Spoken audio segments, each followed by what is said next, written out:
My mother was my world. I remember reading books, watching documentaries, and going on road trips with her. She baked my sister and I cookies whenever we were sick. Her and Dad would take us hiking every other week. I still miss her even now. When I was 11 years old, she passed away from a driving accident. It was the hardest year in my life, and it hasn't gotten easier. 2 years after she passed, my father started dating a woman named Nicole, and 4 years later, they're getting married. Nicole is younger than my father. After dating Nicole, I saw my father come back into a shell, but it turned into something else. Nicole brought adventure back into his life, but they often went on elaborate trips and frequent night outs. During all of this, I felt neglected. My father slowly stopped taking my sister and I on our weekly hikes. He started speaking less and less over calls, and he even once forgot my mother's birthday. After she came into our lives, I started losing my father. He just wasn't there anymore. One time, when my sister and I were home alone, she fell down the stairs and got a huge cut on her forehead. It was clear she needed stitches, so I called my father immediately. Nicole answered the phone, and I told her to give the phone to my father. She refused, saying he was busy, and before I could get another word in, she disconnected the call. I embarrassingly had to ask the neighbor to bring us to urgent care, where my dad later met us. This woman at one point removed my mother's picture from the fire mantle to put up a picture of her and my dad from their trip to Washington. The thing that tipped me over was when she made my father forget about my mother's birthday. Every year, my sister and I go with our father to visit my mother on her birthday. It was an annual tradition even before Nicole entered our lives. Nicole and my father went on a trip to Florida and were supposed to be back 3 days before my mother's birthday. But, because this woman is motion sick, my father decided to break the drive back into small intervals to make it easier on her. Because of this, he ended up missing our annual trip. He didn't even call us. Not even a week later, my father has the nerve to tell us about an exciting surprise: Nicole is pregnant. I get angry and tell my father, "You need to knock her ass up when you can't even be here for us." I then look at Nicole and tell her she is a disgusting piece of trash and to get out of our lives. My father gets angry and yells at me to go up to my room. Later, my grandpa unexpectedly came over to pick me up. My father didn't text me shit. Even as I left, he wouldn't even look at me. It's been 2 days, and I'm still at my grandparents' home. I feel ashamed for saying what I said, yet I don't feel overwhelming regret. Ida? Edit. When I saw how deep the cut was, I immediately called my dad. He was staying over at Nicole's place at the time. When I called, Nicole picked up. She said, "Hello?" I said, "Sister's name is bleeding. Can you pass the phone to Dad?" She said, "Dad's name is busy. I can't." And, immediately afterwards, she disconnected the phone. I then left to go get my neighbor. I've decided to contact my maternal grandpa tomorrow. I'll let you know how it goes. Comments where Op has replied. You didn't say your age, but I hope you can move out soon. I appreciate it. I'm 17, and I've spoken to school counselors too. No one is willing to help me. I've tried talking with my dad about how I feel way before my outburst, but it always ends with "it happened years ago." It's time to move on. I don't even know what that means. My sister can't get help either, so I'm trying to peacefully exist for her. I am 17. My sister is 13. My dad is 44, and Nicole is 34. Has Nicole ever tried to connect? I ran out of characters in the original post, but that's the thing. Nicole never made any effort to talk to us apart from when we go out for family dinners, or when we are at parties. Even then, the conversations are always about her. My dad invited her on our hikes early in their relationship, but she didn't like being outside. And, over time, my dad stopped taking us hiking even when we asked him. Nicole does pottery from time to time, and I've invited her to my Art Honor Society events, but she always declined. We've made every effort to get to know her, but she only seems interested in talking with my dad. She doesn't understand we are a part of his life too. Grandparents and their role in this. I didn't touch on this before, but I am currently living with my paternal grandparents. They live the closer to us than my maternal side grandpa. I've tried talking to my paternal grandparents too, but it was also a very wishy-washy conversation. Not to say it didn't help at times, but it's clear that they were justifying my dad's actions at every chance rather than hearing me out. I don't want to live like this. I hate holding resentment, but I can't help it. I've asked my dad about therapy, but he doesn't believe in that type of support. This morning, I asked my paternal grandparents if I could spend Thanksgiving at my maternal grandpa's place, but they refused. And, that's another thing. I can't escape the situation or the bad feelings if I wanted to. Dad and Nicole will come over for Thanksgiving, and I'll have to sit there. Counseling. I want grief counseling mainly, but even just help working through my resentment towards my dad and Nicole is enough. I don't want to go to bed crying every other night. I don't want to feel hate. I just want to be mentally at peace. My dad doesn't believe in therapy or counseling. I don't know what made him hold those views, but it's made it harder for my sister and I to get help. I've secretly talked to school counselors, my paternal grandparents, my dad, my aunt, dad's sister, but it's never a productive conversation. The only person who has helped me the most was my maternal grandpa, but we are barely allowed to see him. I've calmly expressed how I felt to my dad on multiple occasions. You said you talked to your school counselor, what did they say? They can't point me towards a resource without my dad's consent. The conversations usually end with to continue to speak with my dad. I don't expect them to have a solution to every situation, but it would be nice to just be heard fully. I also have to censor a few details when I speak with them because they have sent a police officer to my house in the past. My dad was angry about that situation, and I don't want him to feel angry with me. As for therapy, my dad doesn't believe in therapy or counseling, so I'm limited with options. More on the police visit.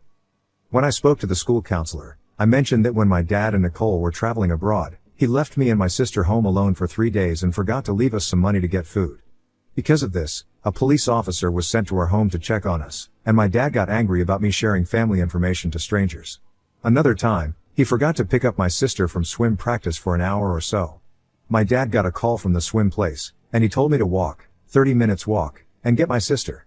As for feelings, I feel like my mind is a bit lighter, and my heart doesn't feel as heavy as before. It helped me process my emotions somewhat. Maybe you need to tell the school counselor what is going on regardless. I've debated about it, but at the end of the day, my sister and I still need our dad. He financially supports us, and we still live in his home. He has control over our college funds, so the last thing I want is to jeopardize that. Also, my sister is still young, and I know she still needs him even if he is emotionally unavailable. I don't want that to potentially be taken away from her. OOP is voted NTA. Mini update. I've called my maternal grandpa when everyone was still sleeping. It ended up being a 2-hour call. I basically mentioned to him everything I've said here, and how I want to live with him if possible. He said that as much as he wants me to go get out from there, that he can't do much without my father's approval. I hinted at a legal approach, but he said he wouldn't be able to see us if it got that far. My grandpa also shared some new info regarding my dad. According to him, when I was 14 and my sister was 10, my dad dropped us over at my grandpa's farm since he and Nicole were flying out. A day after they returned, my grandpa dropped us back home. We were still sleeping in grandpa's car when this ordeal happened. But, when my grandpa knocked on the door, my dad answered the door drunk out of his mind. From what little he could see, my grandpa saw that the house was a mess. He told my dad that he would bring us back the following day once my dad was in his right mind. We left back to grandpa's place. Then, my grandpa got a call from my dad the next morning, threatening him with the police if he didn't bring us back immediately. My grandpa mentioned that he would speak with my paternal grandparents to see if something can be done about our situation. Update 1. Hi everyone, it's been a while. I really want to thank all of you for your perspectives and advice. Just wanted to give an update. Regarding Thanksgiving dinner, when my dad and Nicole arrived, I asked if I could speak with them both. My dad said he didn't want to talk and went into the living room. Nicole still remained by the front door, so I apologized for insulting her. She replied that she needed to leave and went to the living room. Overall, she still seemed rightfully angry with me. Dinner was awkward because my grandma would try to get my dad and I to talk, but he wouldn't really bother. After dinner, I pulled him aside and apologized again. He ignored me and went straight to Nicole. I still wasn't sure if I was heading back with him or not, so I packed everything just in case. When he was getting ready to leave, I asked him if I could come back home. He said Nicole wasn't comfortable having me home even though it had been a few days since the incident. I spent the entire night crying on the phone with my sister. Therapy and living situation. After having my call with my maternal grandpa, he called my paternal grandparents a couple days later to discuss my situation. I overheard the call between them. My maternal grandpa expressed he was concerned about me, especially my mental state, and asked my paternal grandparents if they were willing to talk to my dad about putting me in therapy. My grandparents said they'd be willing to take me to their church's mental support group or talk with their faith leader who specializes in grief counseling. My grandpa pushed back on the idea and mentioned a need for more professional help, but they were not receptive to the idea. All three of them also had a heated conversation about my living arrangement. My grandpa said it was ridiculous for a grown man to throw out their daughter, and it was shameful that my paternal grandparents are not hard-pressed in helping me get back home. That's all I heard regarding the conversation. Now, my grandma started taking me to weekly private sessions with the faith leader. I'm not entirely happy with the arrangement, but it has helped me start to process my grief in a healthier way. Also, I am still living with my grandparents. I apologized over and over through text to my dad and through my grandparents, but he has not responded. My maternal grandpa has called my dad many times, but my dad blocked him. I am contemplating telling my school counselor next semester all the details regarding my dad and not omitting anything to protect him.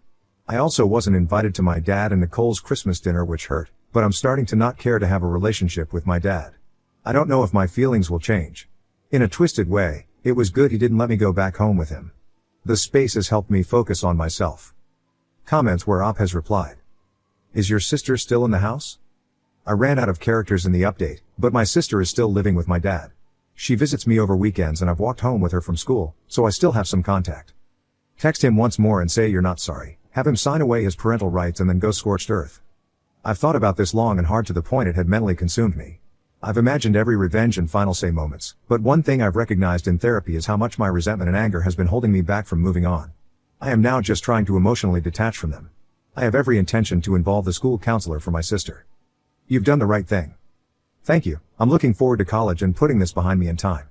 I'm trying to convince my grandparents to allow my sister to live with them full time, so she has some semblance of peace. Has your father stopped leaving your sister alone for days at a time? He hasn't gone on any major trips since the end of November, but he definitely will for his California trip in January.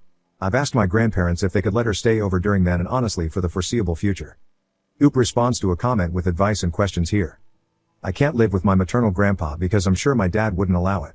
He has threatened to call the cops in the past when my sister and I stayed at my grandpa's place. Given how my grandpa and dad are not on speaking terms, I believe trying to live with him will only further prevent us from seeing him. Believe me, I never wanted to go to a faith leader for mental help. My paternal grandparents are hellbent on not taking me to a valid professional.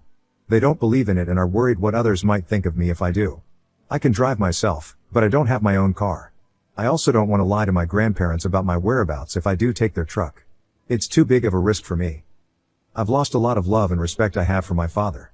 I've stopped trying to communicate. I still end up crying some days, but it's becoming less frequent. The only reason I'll ever talk to him is if it's anything regarding my sister. Nicole is 34 years old, and my dad is 44 years old. I hope he is present for the baby. I have no expectations for him having regret or expressing remorse. My image of him pretty much died the moment he kicked me out. I already work at a local diner, so I'm hoping to save enough before summer at least. Also, I've gotten into 2 to 3 colleges as of RN. I'm excited for that chapter. Ty, for your advice. I ended up spending New Year's Eve with a couple of my friends and sister, a little silver lining in all of this ig. Also, Nicole's cooking kinda sucks, so missing Christmas wasn't that bad. I'm not religious, so I was skeptical of the faith-based approach in therapy. It's better than nothing, and the faith leader actually strays from religious-rooted reasons during sessions. More info. Hi everyone, I'm feeling overwhelmed with the amount of messages, but I want to say that I am not literate regarding the laws around my situation. Regarding my sister and I's college fund, my mom worked in a small boutique, and some money earned through that was set aside. While my dad worked as a consultant, and I do know he did put some money into the funds too. I don't know if my sister and I received any money regarding benefits or any monetary inheritance from my mom after she passed. I'm still understanding a great deal of information, and writing everything out first. I even recently opened up a bank account with my grandparents' help, so now, I will not be dependent on him for simple monetary needs. I have thought about emancipation, but in less than a year, I'll be 18, so I am not sure if that avenue is worth my energy given everything else. Also, thank you for leaving info in the comments. I'll certainly be looking into all of that. Also, I know it is a small percentage of people, but please don't send me messages telling me to do violent things to my dad or Nicole or wishing harm on their baby. I don't need that, nor would I wish it upon anybody. More new comments. I believe my mom and dad contributed to a 529 plan for both my sister and I'd how much is in it, or if he'll try to change the beneficiary to possibly the baby after. I am trying to figure that out since my mom contributed to it as well, if I can still be entitled to that money, or if I could get the money back if he tries to change the beneficiary. I'd give this part as possible, but a possibility that I thought of.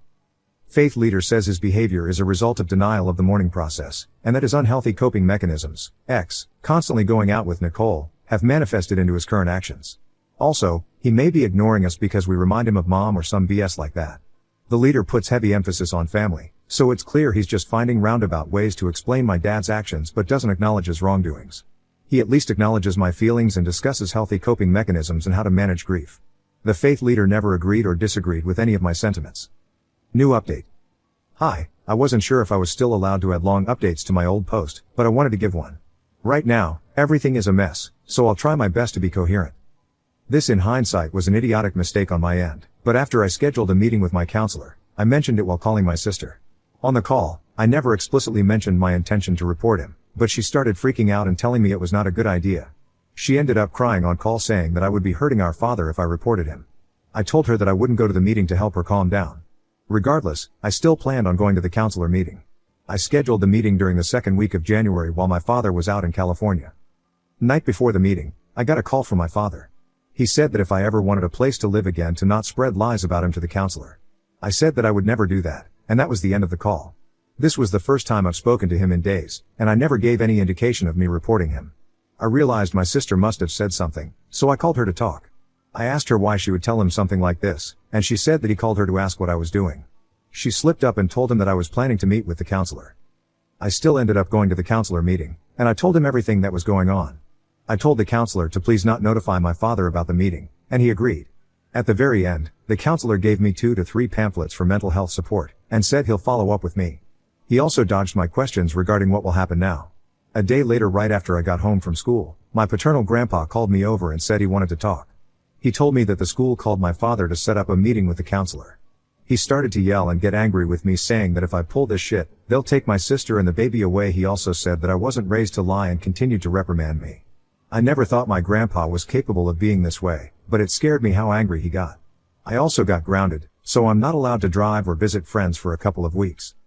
I don't know what exactly went down in the meeting between the counselor and my father.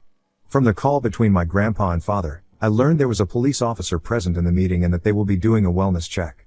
Also, my father denied everything that I told the counselor and chalked it up to me being spiteful because I lost my mom. I wasn't in a good mental state afterwards, and I am still not. I call my friend and ask her to stay on the phone with me most times, or I just rot in my room. Also, as punishment, my grandma stopped taking me to the faith leader, so that's my current situation.